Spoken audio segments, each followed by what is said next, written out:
네, 7장 2차시 바로 들어가도록 하겠습니다. 우리 지난 시간에 모든 유아의 배움을 위한 지원 전략 함께 살펴봤고요. 특수유아의 배움을 위한 지원 전략 하다가 중간에 잠깐 멈췄지요. 맞아. 특수유아의 배움을 위한 지원 전략이 어떤 것들이 있는지 한번 살펴보도록 하겠습니다. 지난 시간에 모든 유아의 배움을 위한 지원 전략. 네. 한번 살펴보시고요. 두 번째로 특수유아의 배움을 위한 지원 전략 중 우리 자연적 지원 전략과 명시적 지원 전략까지 함께 살펴보았습니다.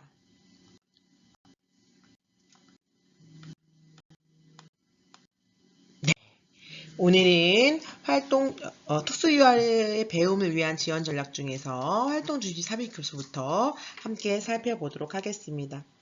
활동중심 삽입교수는 일반 교육과정을 운영하는 중에 특수유아에 대한 교수활동을 삽입하여 실시함으로써 특수유아의 일반 교육과정 접근과 함께 개별 목표를 동시에 성취하도록 돕는 접근법입니다.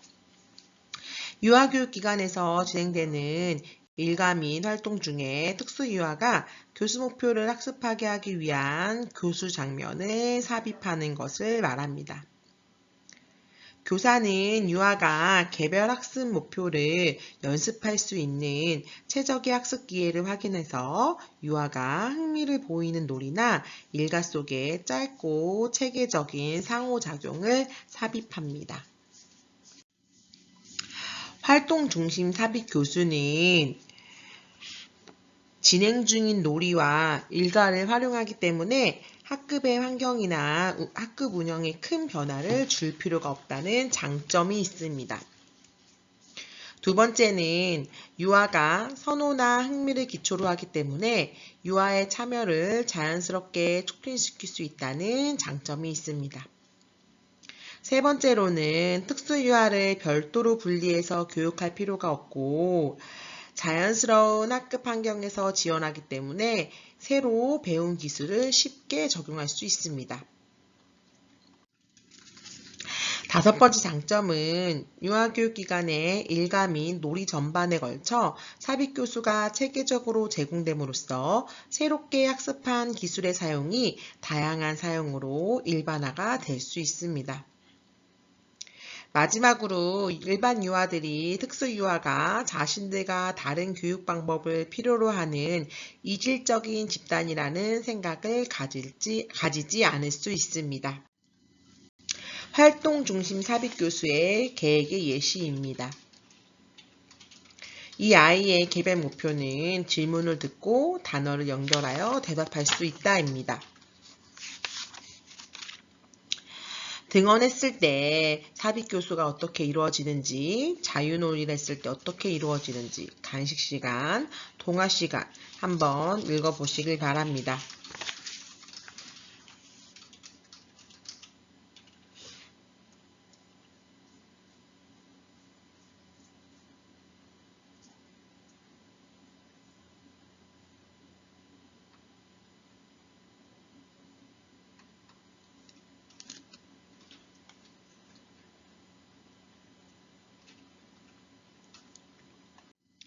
네 번째는 또래 주도 전략입니다.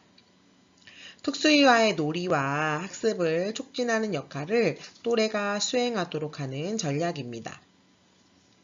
이는 특수유아가 다른 유아들과 사회적 상호작용을 하고 의미 있는 또래로 인정받는 것을 뜻하는 사회적 통합의 차원에서 중요한 지원 전략이라고 할 수 있습니다. 또래 주도 전략을 통하여 특수유아와 일반 유아 간 사회적 상호작용이 발생되어 유아가 사회적 기술이나 의사소통 기술을 연습하고 습득할 수 있는 기회가 더욱 증진될 수 있습니다. 또래 주도 전략을 효과적으로 적용하기 위해서는 유아들에 대한 이해를 바탕으로 세밀하게 계획이 수립되어야 되고 또래 유아에 대한 지도가 사전에 이루어져야 합니다. 또한 진행 과정을 면밀히 관찰하여 또래 유아와 특수유아 모두에게 도움이 될 수 있도록 하여야 합니다. 또래 주도 전략은 또래 유아에게 교사의 책임을 전가하기 위한 것이 아닙니다. 효과적 배움을 통해 유아의 참여를 높이고 자발적인 성장을 지원하기 위함입니다. 또래 주도 전략에는 또래 시작 행동, 또래 시범, 또래 교사가 있습니다. 또래 시작 행동은 또래 유아가 놀이를 먼저 시작하도록 하여 다른 유아가 참여하도록 돕는 것을 또래 시작 행동이라고 합니다. 또래 시범은 또래가 바람직한 모델의 역할을 수행하는 것을 보고 다른 유아가 모방하도록 하는 것이 또래 시범입니다. 또래 교사는 또래가 다른 유아를 가르치는 교사의 역할을 수행하도록 하는 것이 또래 교사입니다. 마지막으로 협동학습입니다. 협동학습은 대체로 5명에서 6명의 유아를 한 팀으로 구성해서 활동을 함께 수행하고 책임을 공유하는 방법입니다. 협동학습에서는 유아들이 활동을 주도하고 교사는 학습을 지원하거나 보조하는 역할을 수행하게 됩니다. 협동학습을 통해 유아들은 또래들과 상호작용을 더욱 빈번히 할 수 있고 주도적으로 문제를 해결할 수 있는 힘이 증진되고 다른 사람을 배려하고 소속감과 자율성을 획득할 수 있습니다. 또한 교사 주도의 지원보다 자유롭게 움직이고 빈번한 의사소통을 할 수 있다는 장점이 있습니다.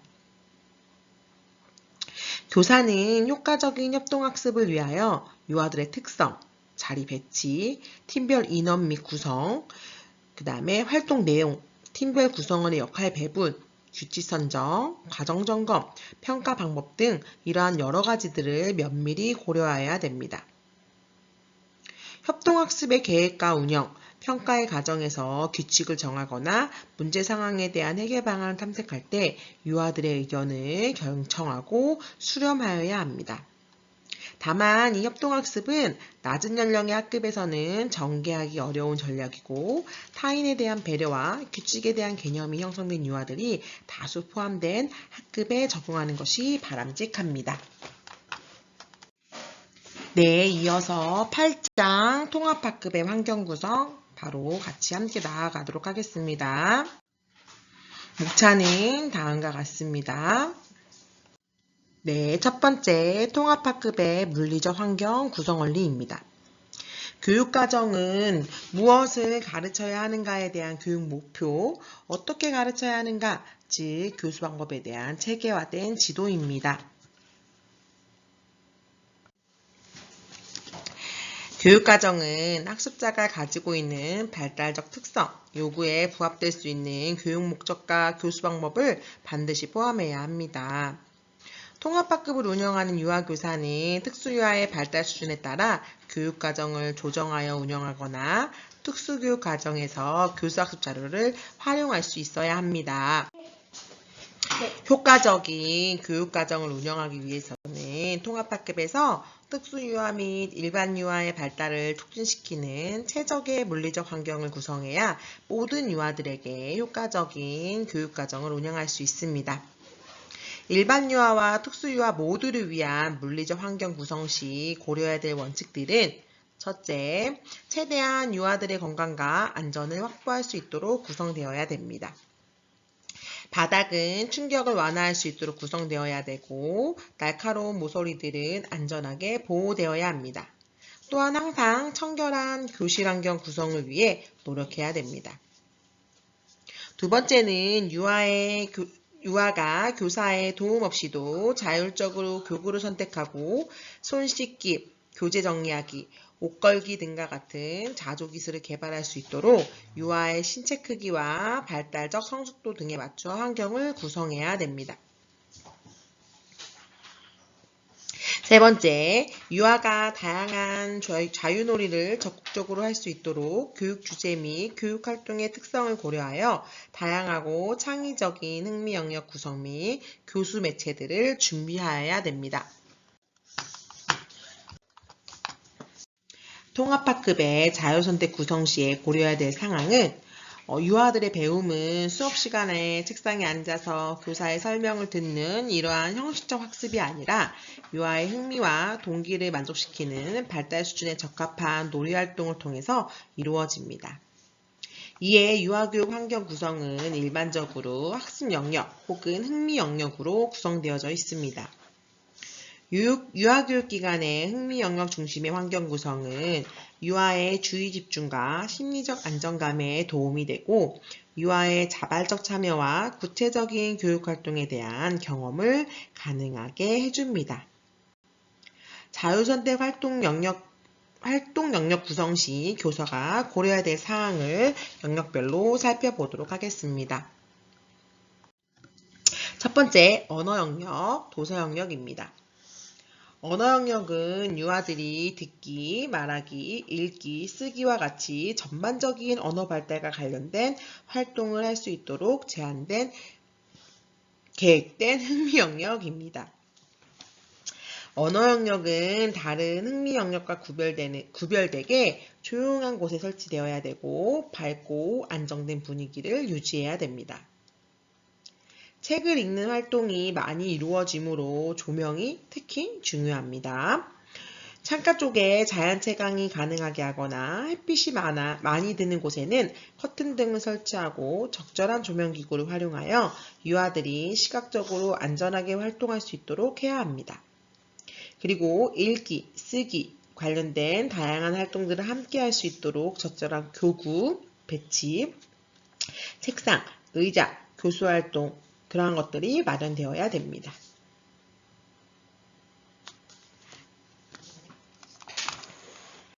이러한 기본적인 언어 영역 구성 기준 외에도 주의 집중, 자세 유지 어려움, 시각적, 청각적 어려움 등을 가진 특수 유아를 위해 추가적으로 고려해야 될 상황을 한번 살펴보도록 하겠습니다.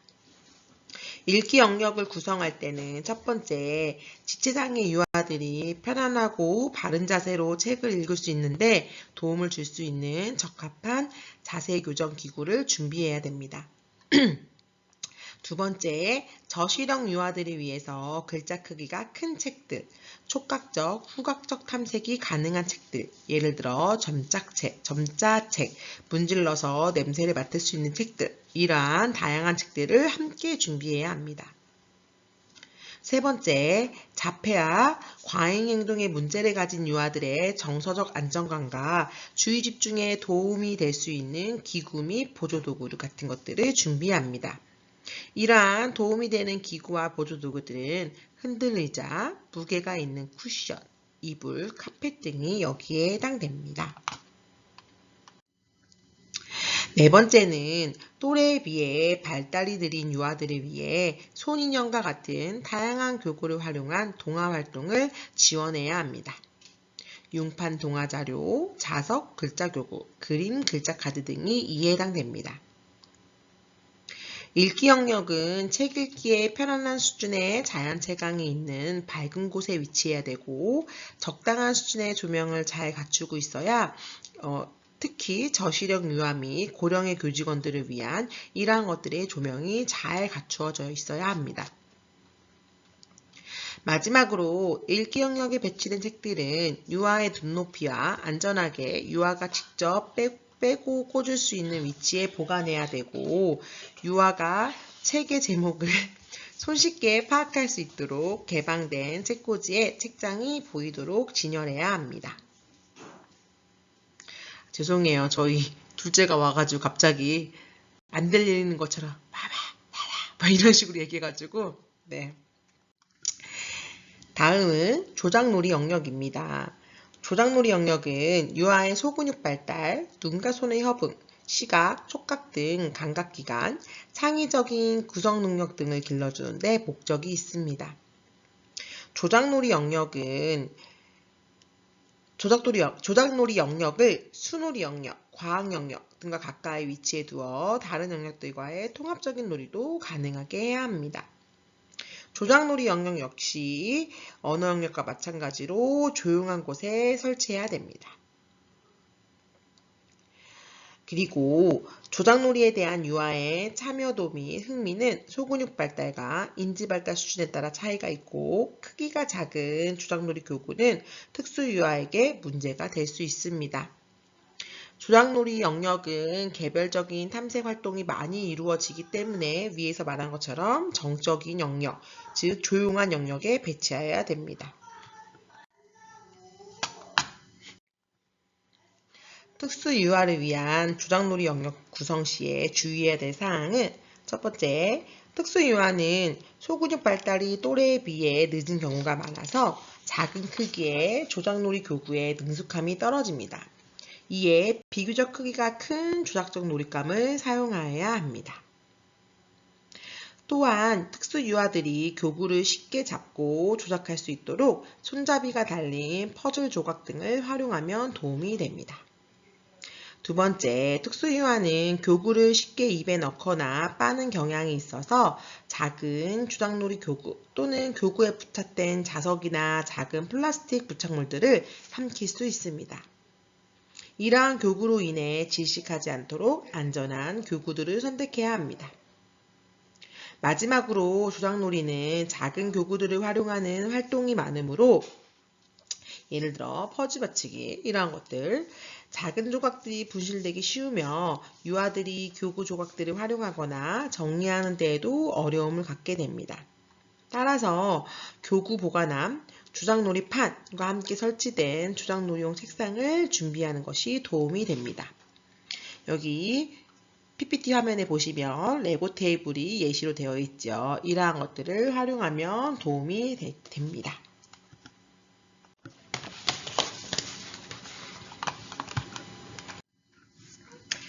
세 번째는 조형놀이 영역입니다. 조형놀이 영역은 크레파스, 물감, 점토, 상자, 색종이 같은 다양한 매체를 활용하는 놀이활동 영역입니다. 유아는 조형놀이를 통해 사물의 색, 선, 형태, 질감을 탐색하고 시각적 구상과 구성활동을 통해 정서적 긴장감을 해소하고 자신의 생각과 느낌을 표현할 수 있는 기회를 갖게 됩니다.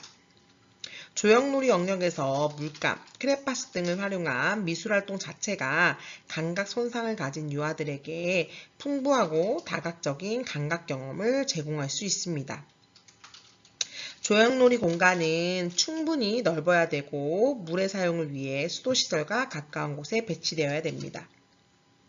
완성된 작품을 말릴 수 있는 건조대, 전시 책상, 활동 시 착용하는 비닐 가운 옷걸이 같은 것도 필요합니다. 특수 유아의 경우는 크레용이나 물감, 붓, 가위 사용 등이 또래에 비해 익숙하지 않기 때문에 특수 유아가 독립적으로 미술 교구를 활용하고 미술 활동에 적극 참여할 수 있는 보조 가위라든지 잡기 쉽게 고안된 점보 사이즈 붓이라든지 손잡이가 달린 색연필, 크레파스 이러한 보조 도구들이 필요합니다. 유아교사는 조형놀이 활동 시 특수유아의 발달적 요구와 장애 정도를 고려해야 됩니다. 예를 들어 특수유아에게 높은 수준의 공간지각 능력 및 인지 능력이 요구되는 고난이도의 종이접기 활동, 과도한 가위 사용이 요구되는 조형 활동은 적합하지 않습니다. 특수유아는 표상활동에 대한 어려움을 가지고 있으므로 표현 중심의 그림활동만을 중심으로 하는 제한적인 조형활동을 강조해서는 안 됩니다. 조형활동에 대한 특수유아의 흥미와 동기를 가져올 수 있는 활동을 중점적으로 구성해야 됩니다. 예를 들면 종이 찢어붙이기, 물감 찍기, 찰흙놀이 이러한 조형 활동들이 도움이 됩니다. 특수유아를 위한 조정된 환경 구성의 원리에서 특수유아를 포함한 모든 유아들의 교수학습은 교실 및 실외 환경과의 상호작용을 통해 적극적으로 이루어집니다. 그래서 유아교사는 통합학급의 우수한 물리적 환경 구성을 위해 노력해야 합니다. 통합학급은 일반적인 교실 환경의 효율적인 구성 원리를 충족함과 동시에 특별한 요구를 가진 특수유아를 위해 특별히 조정된 교실 환경을 동시에 만족시켜야 합니다. 이에 특수유아를 위한 환경을 조정하는 데 있어 고려해야 될 점들을 살펴보도록 하겠습니다. 첫째, 특수유아는 일반 유아들처럼 주변 환경에 대한 끊임없는 흥미와 호기심을 갖기가 쉽지 않습니다. 이는 교사가 일반 유아의 발달 수준에만 근거하여 통합학급의 물리적 환경을 구성했을 때 특수유아에게는 충분한 동기유발이 이루어지지 않을 수 있습니다. 특수유아들은 흥미가 있더라도 교실 내에 준비된 교구들을 적절히 활용하는 데 있어서 많은 어려움을 가집니다. 그러므로 특수유아의 수준에 맞는 동기유발을 일으키고 이러한 동기들을 지속적으로 이끌어내기 위한 교사의 지속적인 노력이 필요합니다. 두 번째, 특수유아를 위한 환경을 조성할 때 목표로 둘 것은 특수유아의 안전하고 독립적인 교육활동을 지지하는 것입니다. 특수유아를 위한 공간의 재구성은 특수유아뿐만 아니라 일반 유아들이 함께 교육적 활동에 완벽하게 참여할 수 있도록 하는 안전하고 활동적인 교육 환경을 보장해 주어야 됩니다. 세 번째, 유아교사는 일반 유아와 특수유아를 위한 교구를 별도로 하나씩 더 마련하면 좋습니다.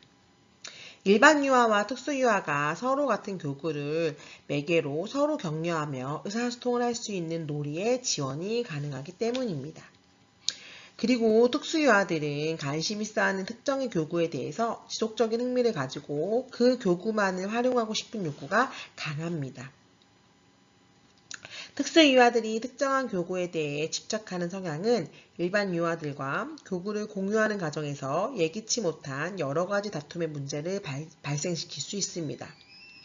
그리고 유아교사는 통합교육 환경에서 일반 유아들의 흥미만 고려하여 교구들을 선택해서는 안 되고 특수유아들을 위해 특별히 고안된 교구들도 충분히 별도로 마련해 두어야 합니다. 유아교사는 통합학급에서 일반 유아들에게는 흥미있는 교구라 할지라도 특수유아들에게는 흥미를 일으킬 수 없는 교구들도 다수 있다는 점을 인식해야 합니다. 마지막으로 통합학급은 유아가 환경을 안전하게 탐색하고 움직일 수 있는 공간으로 고안되어야 됩니다. 예를 들면 유아들에게 아늑하고 조용하고 기어서 들어갈 수 있는 크기의 작은 박스집이나 텐트집 같은 비밀 장소를 마련해주면 유아들이 함께 모여 있을 수 있는 공간도 되고 흥미로운 놀이 공간으로서 활용이 가능합니다. 정서장애 유아를 위한 환경 구성은 소음, 과잉된 시각적 자극, 과잉된 촉각적 자극, 교실 환경의 산만함, 이러한 것들을 유의해야 합니다.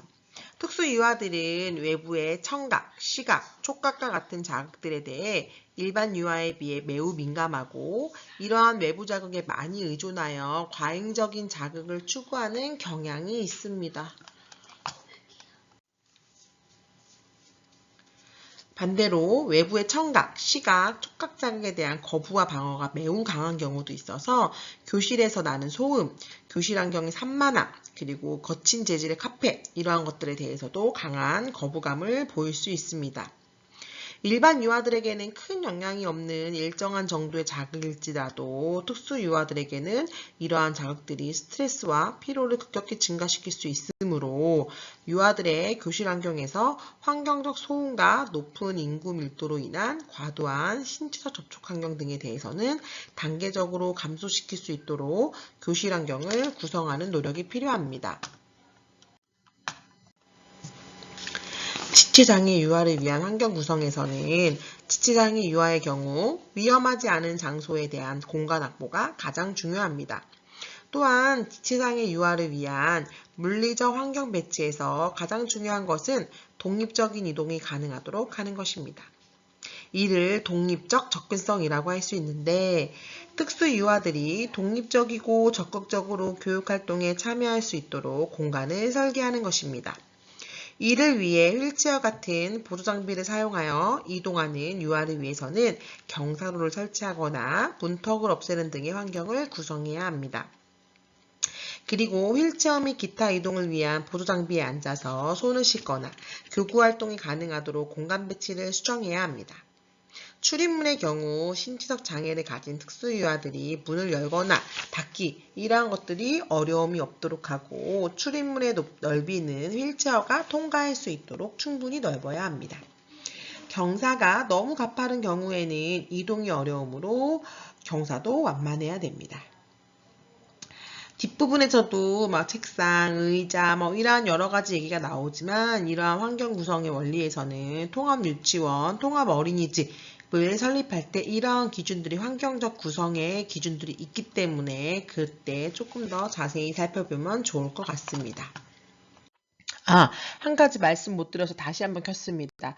다음 주는 대면 수업이기도 하고 기말 협동학습을 하는 날이기도 합니다. 따라서 다음 주에 등교하실 때 색연필, 사인펜, 약간의 꾸미는 재료들, 간단하게 꾸미는 재료들, 색연필, 사인펜, 네임펜, 이러한 펜들 종류, 이러한 것들을 조금씩 준비해 오시면 조별로 학습할 때 훨씬 더 수월할 것 같습니다. 네, 감사합니다. 고생 많으셨어요.